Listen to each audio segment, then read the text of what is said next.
Olha, eu detesto falar que eu avisei, mas eu avisei. No começo desse ano, eu fiz um vídeo aqui no canal falando sobre as expectativas do filme Back to Black, que retratava a vida da cantora Amy Winehouse. No vídeo eu disse que a probabilidade desse filme ser uma bomba era enorme, tanto pelos atores, pela direção, pelo roteiro e por quem estava ali por trás dessa produção. Eu recebi alguns comentários nesse vídeo falando que eu não sabia do que eu estava falando, que eu tinha que esperar o filme sair para poder falar algo e que eu não devia basear apenas no trailer ou informações que havia saído. Então o tempo passou e o filme foi lançado em abril desse ano e eu não assisti. Eu decidi não assistir, não fiquei com vontade de ir até o cinema, mas vi muitas pessoas que assistiram criticarem o filme absurdamente. É só você procurar em sites de críticas de filmes como IMDb, Rotten Tomatoes, até o próprio Letterboxd, que você vai ver que a galera não gostou desse filme. Mas aí eu esperei o filme entrar em algum streaming para assistir e então entrou no Prime Video. Aí eu fui assistir para ter propriedade para falar sobre ele. E olha, tem o veredito aqui. O filme é, de fato, uma grande bomba. Nesse vídeo aqui a gente vai falar sobre o que deu errado no filme Back to Black e o porquê ele deu errado. Mas antes, se você não for inscrito, por favor, se inscreva. Eu falo muito sobre filme, sobre série. E se você puder deixar o like sempre ajuda o criador de conteúdo. Mas antes disso, eu preciso falar em como eu sou fã da cantora Amy Winehouse. Desde a minha adolescência, quando eu descobri ela, antes da sua morte, eu já era muito fascinado pela figura que ela era. E aí, após a morte dela, o que foi muito triste pra mim, eu continuei ouvindo as suas músicas, vendo as suas apresentações e tudo mais. Eu tenho até aqui DVDs e CDs para comprovar que eu era assim muito fã dela mesmo. Na minha adolescência tinha diversos posters no meu quarto, enfim.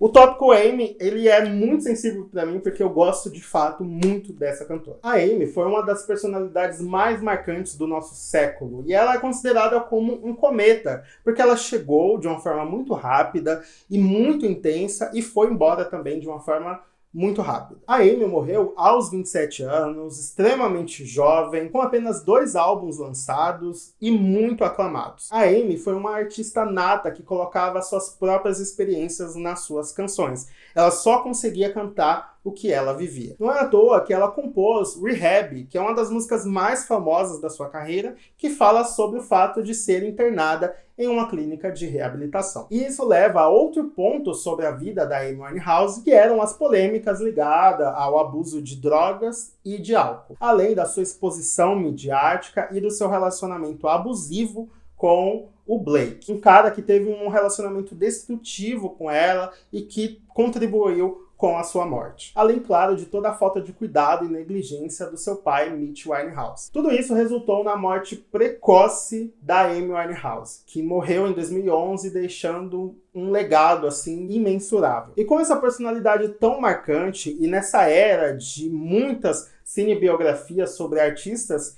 que já se foram, era esperado e talvez até inevitável que houvesse uma cinebiografia sobre ela. E claro, era de se esperar um filme digno de Oscar, afinal estamos falando de uma personalidade muito complexa, que entrega muito drama e diversos outros temas ali que dava muito para ser explorado no cinema. Mas não foi isso que aconteceu e eu sinto em dizer que talvez isso nunca aconteça. É verdade que já houve diversas outras intenções de uma cinebiografia sobre a Amy, mas todos foram barrados pelo espólio Winehouse, que detém todos os direitos e bens da cantora. E quem está por trás disso é o pai da Amy, o Mitch Winehouse. O pai que, inclusive, recentemente processou uma amiga da Amy por estar vendendo coisas que a Amy tinha dado para ela, pelo que eu li ali, que não tinha nada a ver com ele, mas ele, enfim, é um ser tão ganancioso que tudo que envolve a sua filha ele quer, né, ter posse. E aí, em 2022, o Deadline anunciou que haveria um filme chamado Back to Black. Esse filme, inclusive, seria produzido pelo Estúdio Canal. E quem estaria por trás na direção seria a Sam Taylor Johnson. Sim, a mesma diretora do filme 50 Tons de Cinza, mas também que dirigiu O Garoto de Liverpool, que eu até gosto. Então escolheram a atriz Marisa Abela para interpretar a Amy. É uma atriz que não tem um currículo muito grande, ela não tem outros grandes trabalhos expressivos. A verdade é que ela ainda está no começo da sua carreira, mas ela fez uma pequena participação no filme da Barbie. Fica aí uma curiosidade que muitas pessoas não sabem. E a produção do filme contou com a colaboração do Mitch Winehouse, né, o pai da Amy, que deu uma certa consultoria ali sobre a vida da cantora. Então, já podemos saber que o filme não foi nada parcial. E o Mitch é um cara tão egocêntrico, e aqui eu já falo que eu não gosto desse cara. Ele não aceita nenhuma crítica e se isenta de qualquer responsabilidade sobre o que foi, né, a vida, ali principalmente no final da vida da Amy. Não é à toa que ele criticou fortemente um documentário lançado em 2015 sobre a Amy, com o título de Amy, que contava ali a vida da Amy de uma forma muito verdadeira. Eles foram atrás de documentos e gravações antigas e de pessoas que conviveram com ela e construíram um documentário muito, muito potente. Não é à toa que ele ganhou o Oscar como o melhor documentário. E o Mitch não gostou justamente porque o documentário apontava ele como um cara extremamente narcisista e negligente com a sua própria filha. De modo que na reta final ali da vida dela, onde ela já estava completamente vulnerável, ele forçava ela a trabalhar, a cantar, chegando até a levá-la inconsciente até um show e acordá-la para ela poder cantar. Esse documentário é muito bom e vale a pena você assistir. Então já era de se esperar que esse filme não seria bom, justamente porque esse cara estava ali por trás. Afinal, ele iria influenciar ali na história, que contaria tudo da perspectiva dele, o que não é uma verdade. E olha, assistindo a esse filme, eu já sabia que ele era ruim, mas não imaginava que ele seria tão ruim. E é preciso falar que esse filme odeia a Amy Winehouse. Eu sei, é um relato difícil de se falar, mas é o que eu percebi enquanto assisti. Esse filme não é um tributo e muito menos uma homenagem. Eu considero até uma obra ofensiva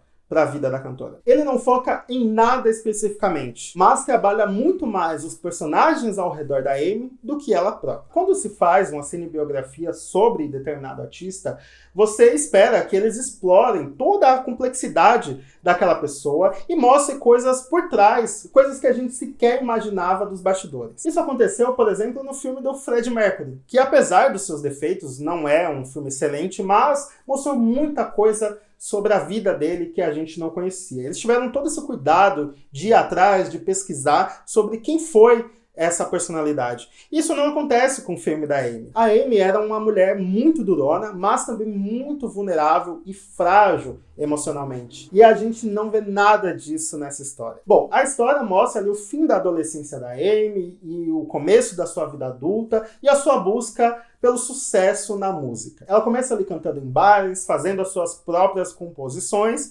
até que é notada por gravadoras e aí começa um grande sucesso na sua carreira. E é verdade que a ascensão da Amy foi rápida comparada a outros artistas, mas no filme você vê isso através de pouquíssimas cenas. Parece que ela ficou famosa literalmente do dia pra noite, e não foi assim que aconteceu. E toda essa linha temporal confusa é usada durante o filme todo. Várias passagens de tempo deixam o telespectador bastante confuso. Num momento ela tá cantando num bar, num outro momento ela tá assinando um contrato com gravadora, em outro ela tá conhecendo o Blake, e depois ela tá ali correndo de paparazzi. Isso sem falar na montagem problemática do filme, que tem muita coisa ali na ordem errada. Como você vê, por exemplo, a Amy compondo que não vai para a reabilitação após ter ido à reabilitação. Isso aconteceu no inverso, aconteceu na ordem errada. E como se não bastasse, a gente tem dois personagens coadjuvantes nessa história que não são nada de coadjuvantes, né? Na verdade, eles ganham um protagonismo que é o do Mitch Winehouse e o do Blake. O Mitch é um cara tão egocêntrico que ele deu um jeito de fazer uma coisa da filha dele ser sobre ele. O papel do pai da Amy no filme é ser aquele cara bondoso, aquele cara que está sempre preocupado com a sua filha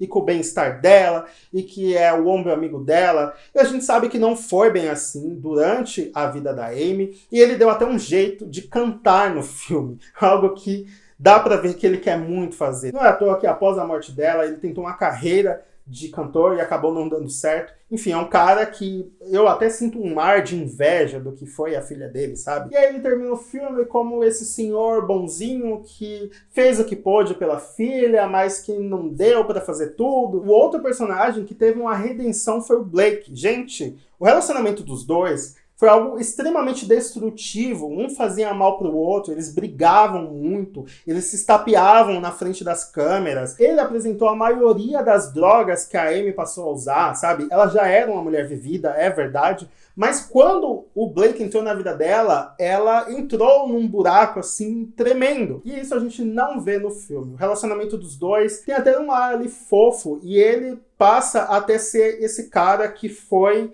injustiçado pela vida e que ele não teve culpa do que aconteceu com ela, sabe? O filme tenta tirar essa culpa dele. Não é à toa que ele ganha o perdão no final ali. Ele termina como um cara bonzinho, um cara que não fez nada demais. E, gente, o cara fez muita coisa ruim pra ela. O final de Back to Black mostra um Blake muito coitado que nunca existiu. Outra personagem que também tem destaque na história é a Cynthia, que é a avó da Amy, que de fato foi uma figura muito importante para ela, mas ela tem um destaque muito grande na história que eu acho que não condiz com o que pedia a história. Enfim, o que eu tô querendo dizer é que, como eu falei, todos os outros personagens têm muito destaque, eles são bem elaborados, ao contrário da Amy, que é a protagonista da história. Isso sem falar de algumas coisas técnicas do filme, como a fotografia, completamente sem brilho, o figurino até que é ok, afinal não tem como errar, é só você copiar as roupas que ela usava. A trilha sonora, ela é boa porque as músicas da Amy são ótimas, mas os momentos escolhidos no roteiro para que essas músicas sejam cantadas, eu achei péssimo. Tem vários momentos que as músicas precisam ser cantadas, né? Eles precisaram colocar todas as músicas de sucesso da Amy na história, e aí tem vários momentos em que ela começa a cantar do nada, pra ninguém, e sem motivo nenhum, não precisava dessas cenas. Você poderia ter colocado a música de uma outra forma, mas não, eles precisavam deixar o negócio extremamente expositivo. Tem uma cena específica que é mais pro final, e aqui não vou falar que eu não vou dar spoiler, porque, enfim, foi uma história que realmente aconteceu, mas ela tá numa casa sozinha, e aí ela começa a cantar a última música, que é uma das músicas de maiores sucessos da Amy, e a cena é simplesmente ela olhando pra casa vazia e cantando a música. Não faz sentido nenhum isso acontecer. E agora, falando da atuação da Marisa, ela faz o que ela pode, né? Eu acho que poderiam ter escolhido uma atriz mais adequada, mais experiente até. Ela lembra a Amy fisicamente, mas não é totalmente parecida. Eles decidiram usar a voz real da Marisa para que ela cantasse as músicas, e não é nada comparado à voz da Amy, mas enfim, dá para fingir, dá para aceitar ali. Mas no geral, eu acho que de repente até a melhor das atuações não salvasse a bomba que foi esse filme. Então, resumindo, eu achei um filme extremamente preguiçoso, faltou pesquisa,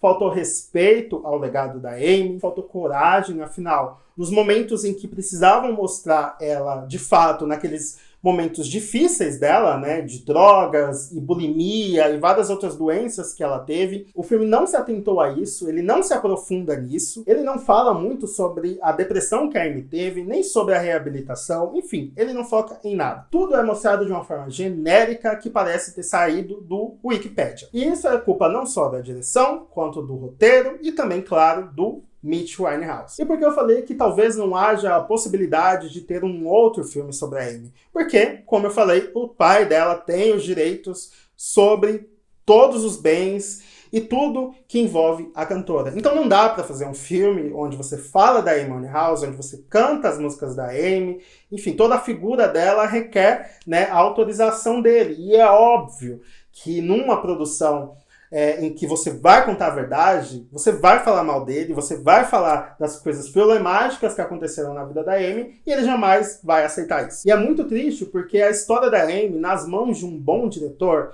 seria um filme brilhante. Tem um diretor que eu gosto muito, que é o Pablo Larraín, que ele é conhecido por fazer grandes cinebiografias, e ele decide contar a história da cinebiografia a partir de um momento específico da vida da pessoa. Como foi o caso da Jack, a mulher do presidente Kennedy, ele decide narrar a história a partir da morte do presidente. Tem o filme Spencer com a Kristen Stewart, onde conta os últimos momentos, as últimas semanas de vida da princesa Diana. E agora tá para sair o filme Maria, com Angelina Jolie, onde vai contar a história de uma bailarina, se eu não me engano. E que eu acredito que vai ser muito bom. Enfim, ele decide focar e ele faz um trabalho de pesquisa assim, brilhante, maravilhoso, sabe? E eu tenho certeza que ele já deve ter pensado em um filme sobre a Amy, porque eu acho que é o sonho de qualquer diretor que faz cinebiografias. Mas, infelizmente, isso não vai acontecer. O filme Back to Black está disponível lá no Prime Video, você pode ir lá conferir. Eu quero saber de vocês, o que vocês acham sobre tudo isso. Gente, tá tudo bem vocês gostarem, não tem problema nenhum. Basta deixar aqui nos comentários, a gente pode discordar, concordar em discordar, tá tudo bem, sério. Como eu falei, eu sou muito fã da Amy, eu gostaria muito que ela tivesse tido uma cinebiografia à altura do que foi a sua vida e carreira, mas é isso, né? A gente não pode ter tudo que a gente quer. Enfim, vamos conversar aqui embaixo, deixa o like, como eu falei, que vai me ajudar bastante, compartilha para todo mundo que gosta desse tipo de conteúdo. Até a próxima, tchau!